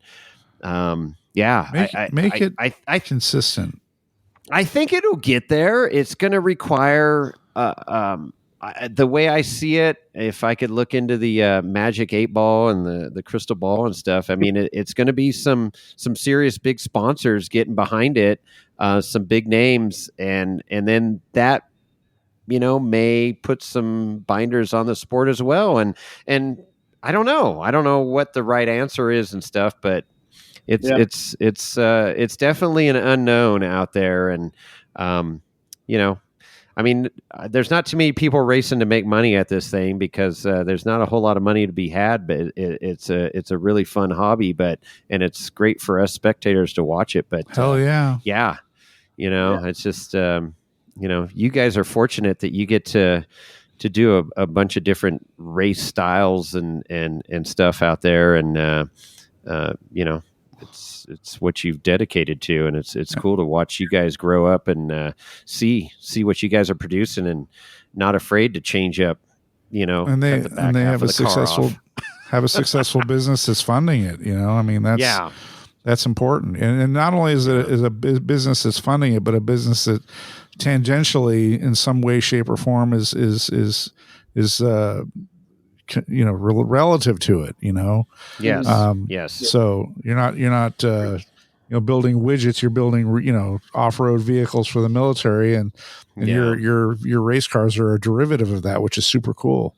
Yeah. And I think, and really that's kind of, the reason I'd say that we kind of dove back into racing the last 5 years was actually because of the military stuff. And so we got approached by a couple of guys in 2019 that were like, hey, if we want to race the Baja 1000 in one of your cars as a training exercise, would you guys be behind it to kind of support that? And we're like, yeah, absolutely. Obviously, sure. Like who would say no?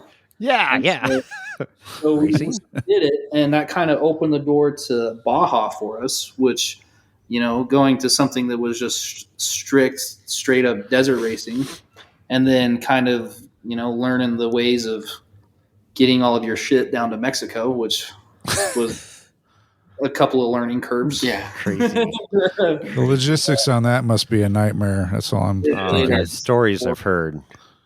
But yeah, that's kind of opened the door back up for us, really. And we're like, yeah, let's do this. And a few months after that, me and Cole actually, right after that, we entered the old car into King of the Hammers. So Cole's very first race. I raced Moab. Oh yeah, you raced Moab. Yeah.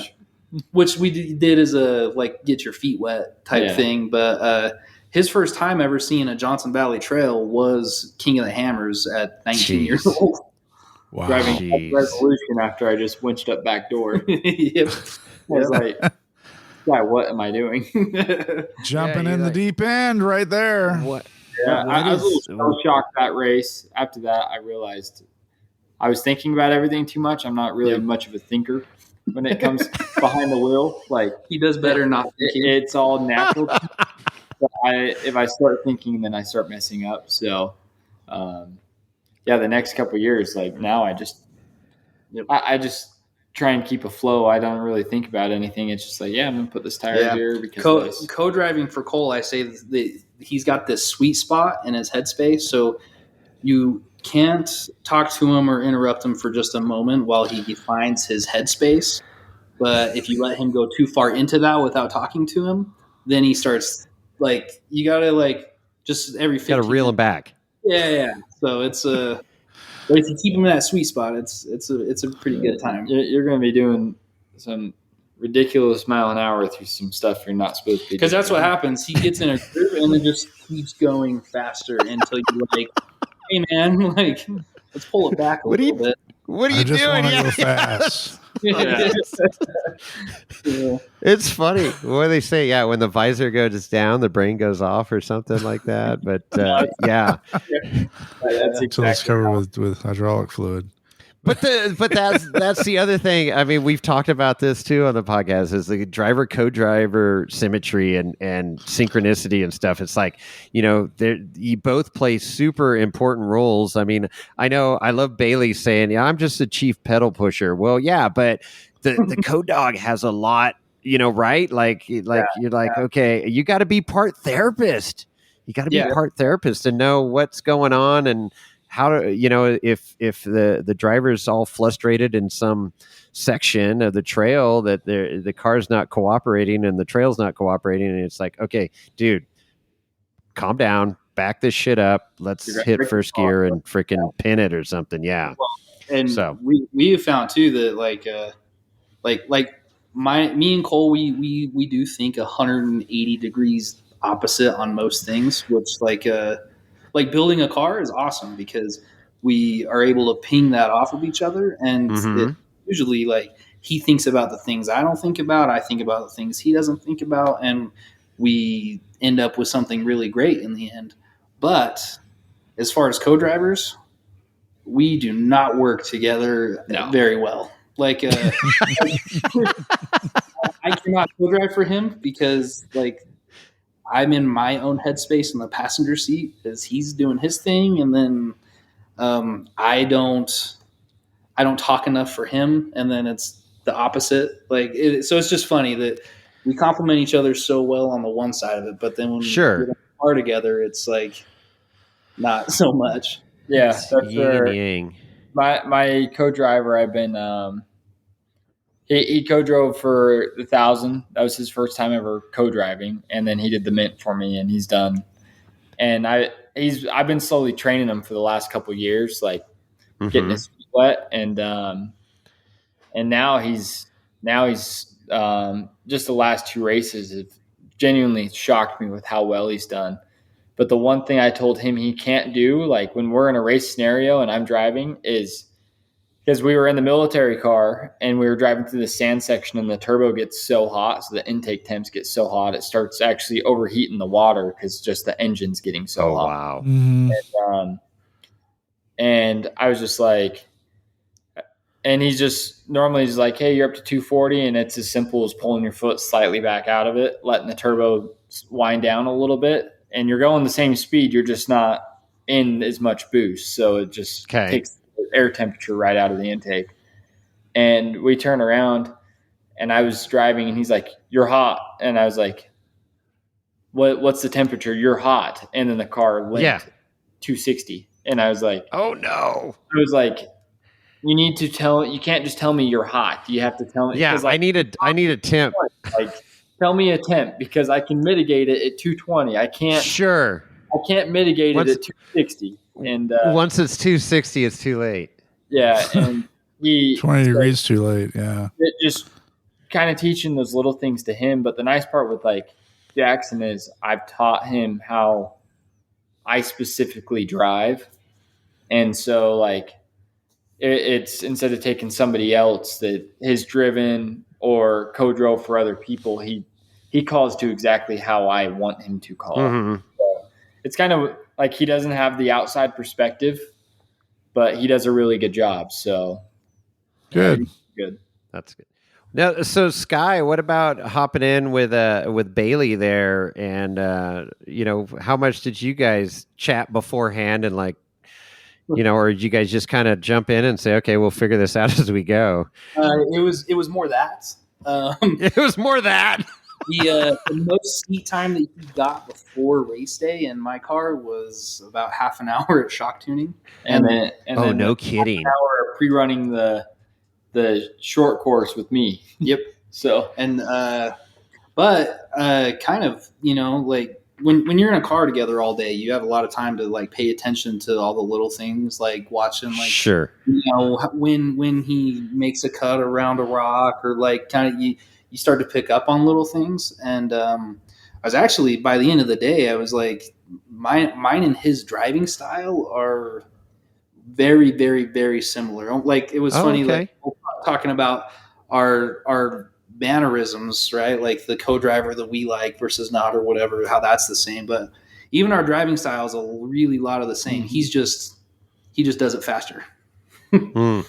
But yeah, and then in the car as well, right? From driving the car, I mean that had to be an advantage too, as co-dog just going. Well, hey, and there was certain points that he was doing some gnarly shit in the rocks that even in my car, like, I don't know if I would do that. And he trusted it and went through, and it worked out.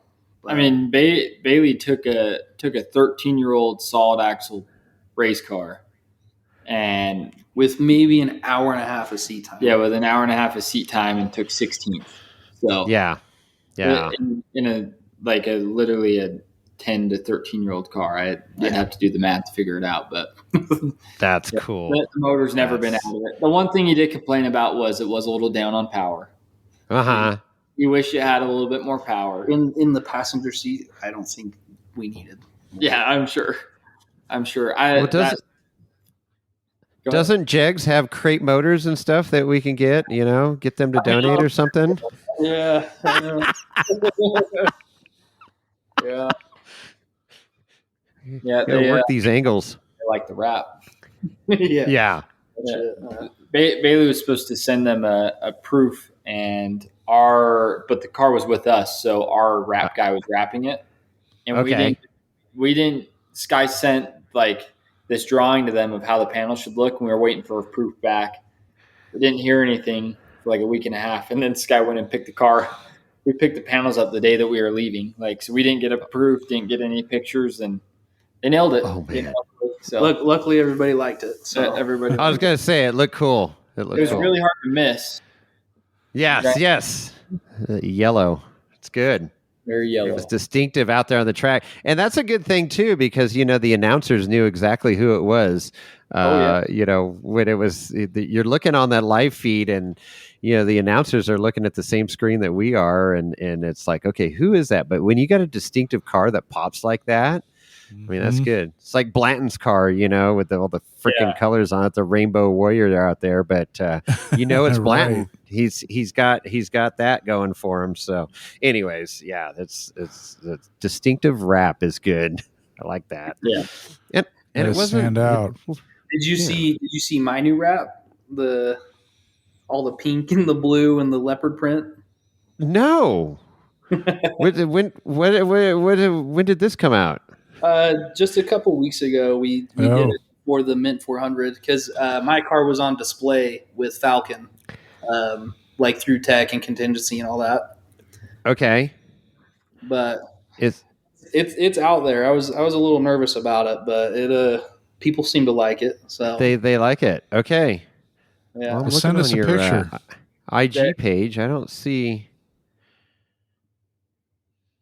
Yeah, send us a picture so we can put it up on the. I'll highlight that picture for the episode. That'd be cool. Yeah, there you go. Yeah. Yeah, that's good.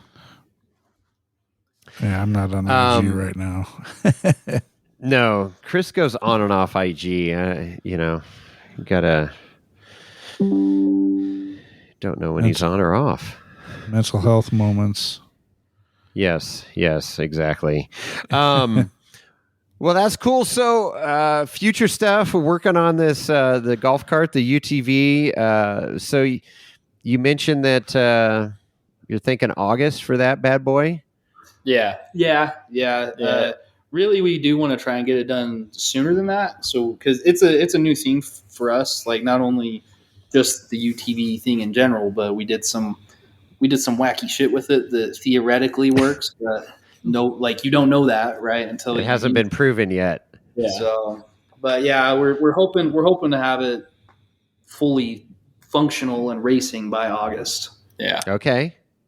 Yep. So is that something that somebody's going to race that in the at KOH, the UTV class? Yeah, we're going back and forth on it. So the guy that I built it's a customer car. Okay. It's he's a retired Delta Force operator, and Nice. He does a lot of our driver training stuff now for the military. Okay. And he's been racing with us for a while, but he hasn't driven something like that to that capacity before. So Okay. the first couple races I'm going to be driving to kind of show him the ropes and get his feet wet a little bit more. Like he generally, Jackson's not co-driving for me. Dave is co-driving for me. So okay. They like Dave co-drove for Sky at the Mint this year. So me and Jackson did lap 1 and 2, then Sky and Dave finished. Yep. And that's cool. But that's who that's who the car's for. And the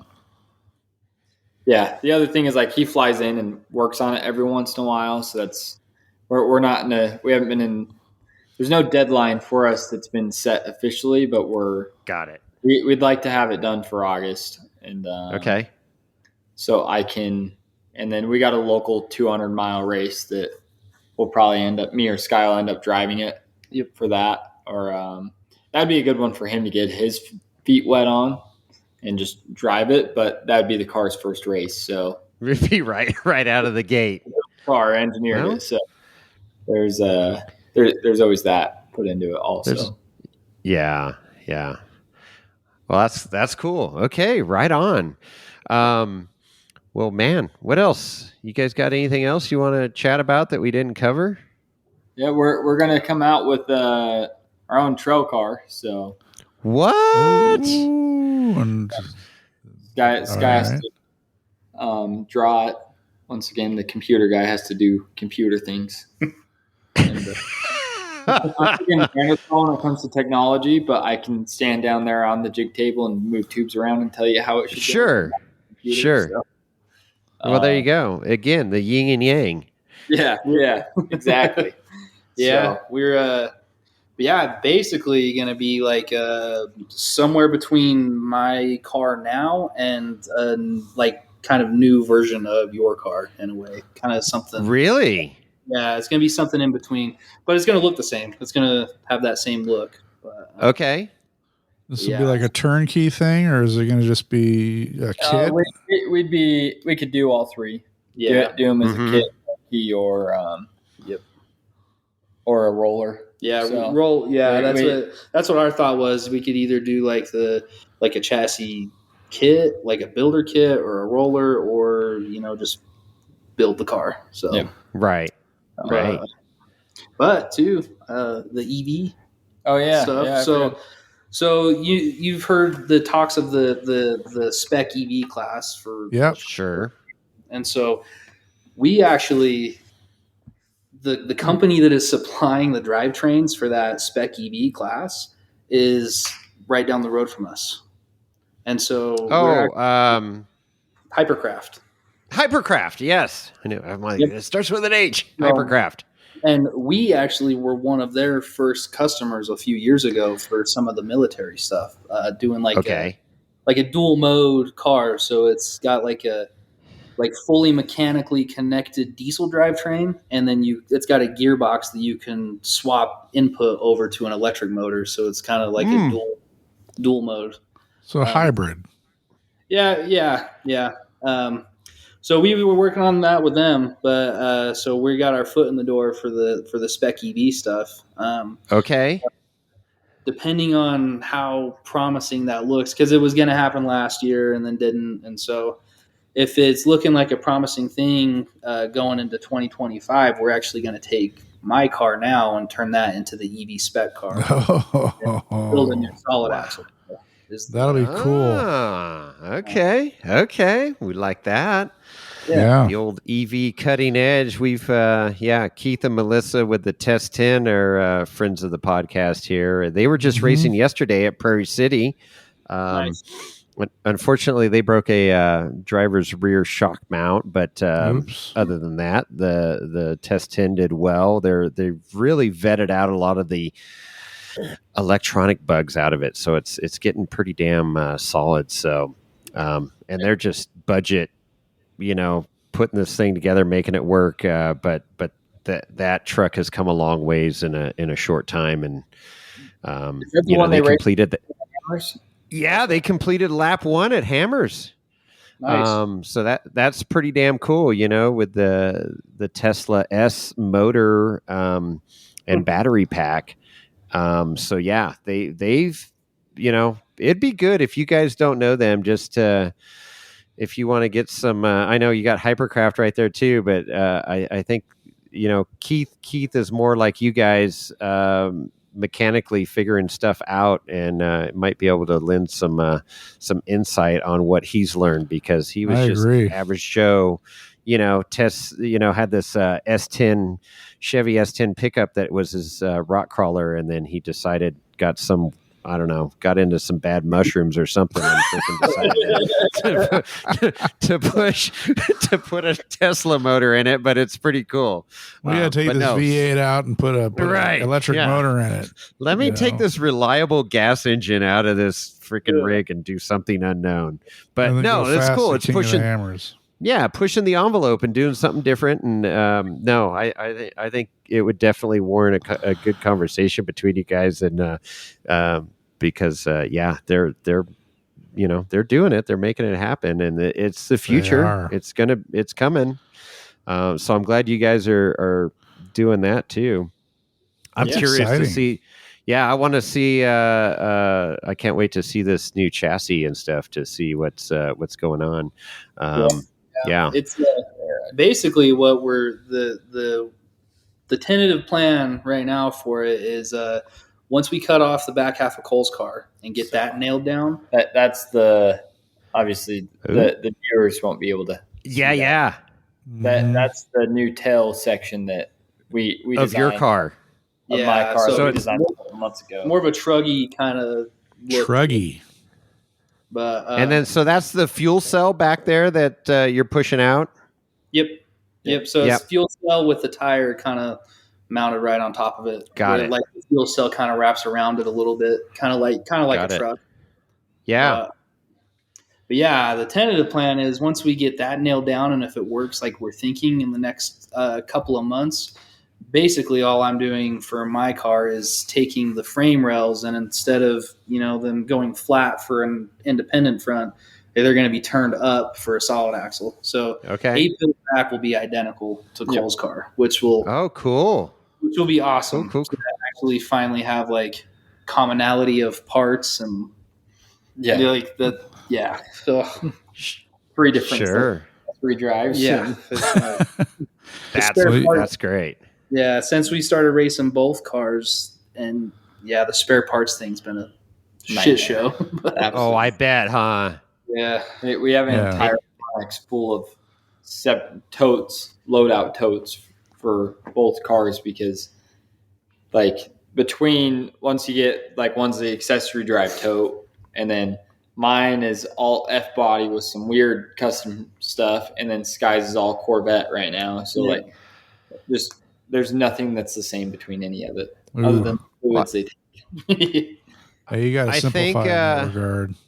Yeah, I think Shannon Campbell still has his semi-trailer for sale. You guys could pick that up and then load all your parts in there.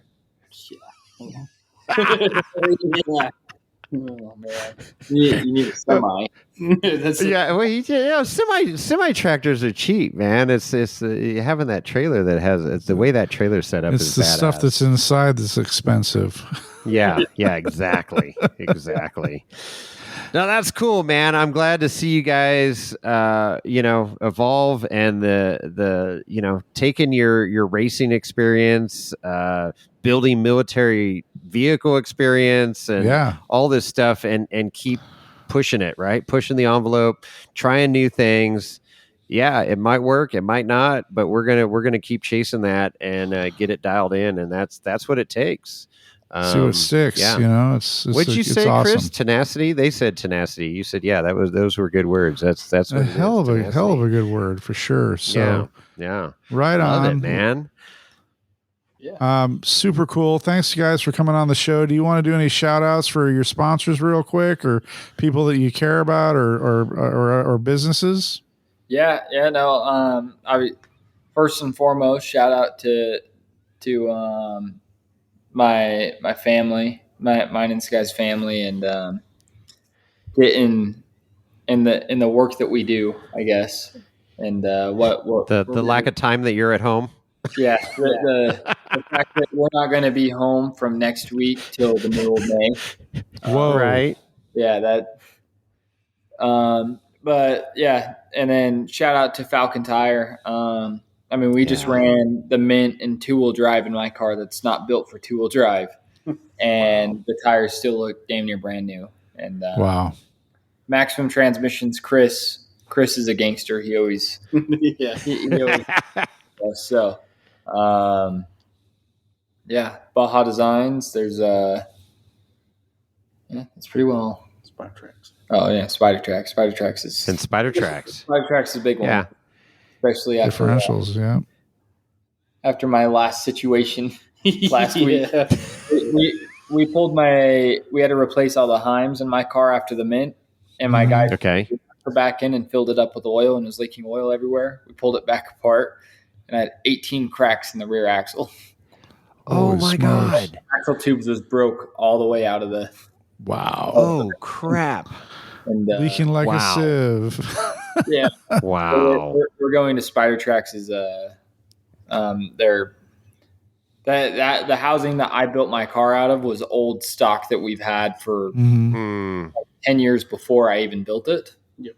So we're getting ready to get a brand new axle housing from them and working with them. But big upgrade.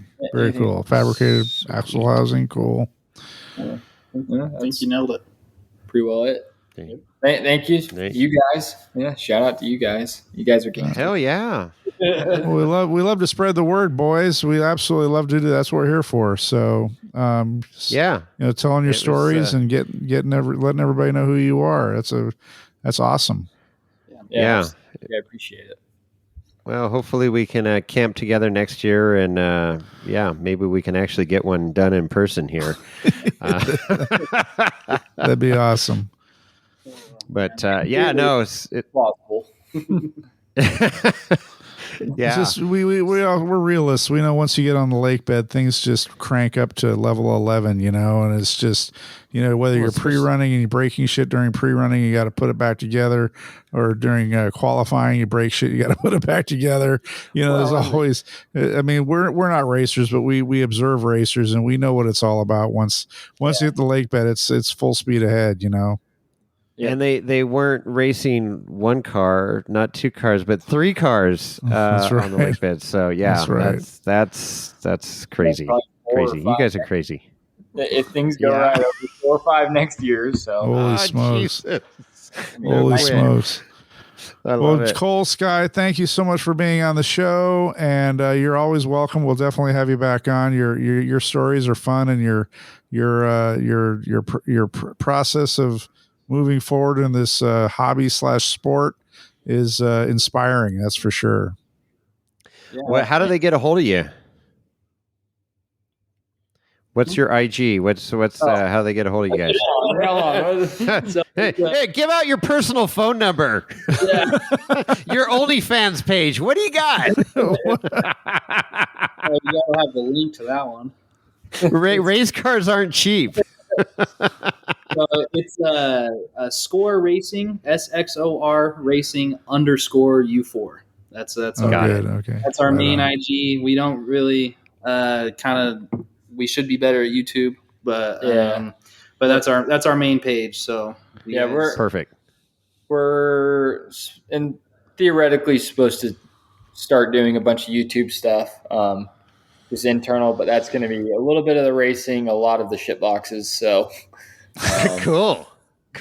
I want to see that. The Grand we National. haven't got that up and going yet. That's Yeah, right. Grand Okay. National, I'll have that on there. Yep.